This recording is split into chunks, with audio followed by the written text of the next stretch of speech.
All right, here we go. Questions 4, 5, and 6, part 3, and then we will be done with day 7. This one is not necessarily super hard, but there are several steps to the question. So they're asking us which one of these possible answers, A, B, C, or D, is going to lie on the same line as the 2 points that they gave us. Well, the only way that we can figure this out is to figure out what the slope is or of the line that these 2 points are on. So if I take -1, 5, and I take 3, -3, and I figure out the change in y over change in x, all right, this would be -8, and this would be 4, so we end up with -2. So I know that if I write an equation, I have y equals -2x. Now the question is, what about b? How can I find out what b is? Right? I suppose, I'll pause right here. I suppose another way, actually scrap that idea. Let me just keep explaining this one. Here we have y equals -x, but I really need to know what b is. So what I can do is I can take the values of one of these points. So remember, this is an x and this is a y, and I can substitute it in.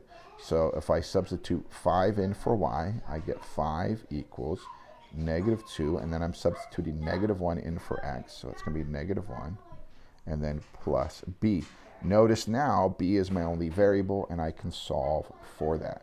So 5 equals -2 times -1 is +2 plus b.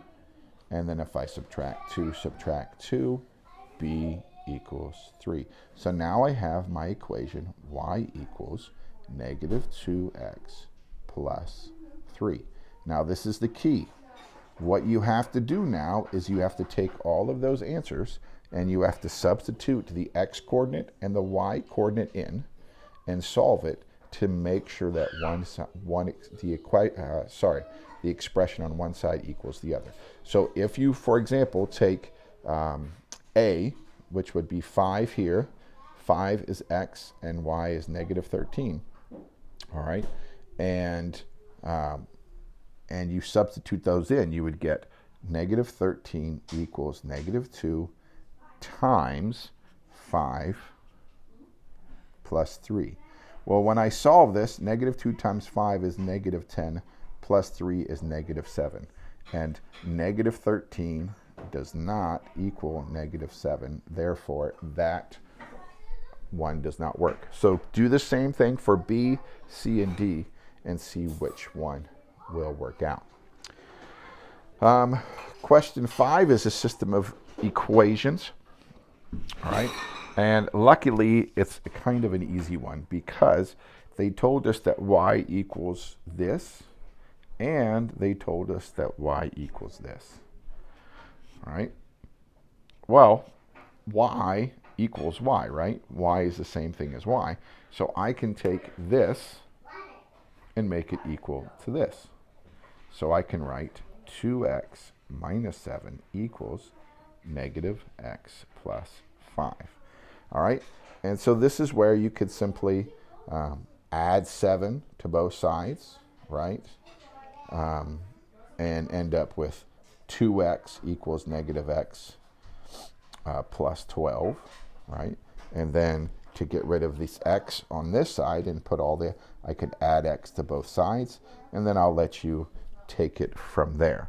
Once you figure out what x is, okay, once you have x, don't forget to substitute that back into one of the original equations in order to find out what y is.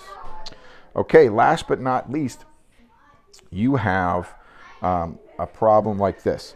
3 to the p power times 3 to the q power equals 1/9.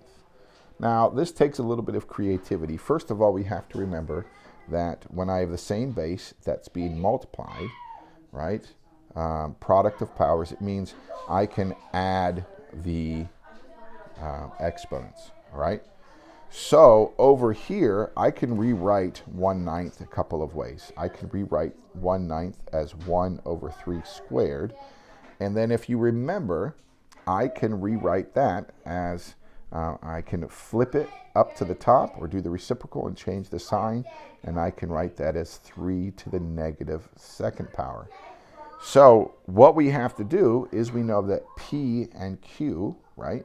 So 3, this is the same as 3 to the P plus Q. So P plus Q must equal 3 to the negative 2. So basically, P plus Q equals negative 2. So what they didn't show you, I actually looked this problem up on Edulastic, and it didn't print off very well because on Edulastic, they gave you 4 options to choose from. So you had 0, right? You had negative 2, you had negative 6, and you had positive 4. So you have to choose 2 of those answers that will add up to equal negative 2.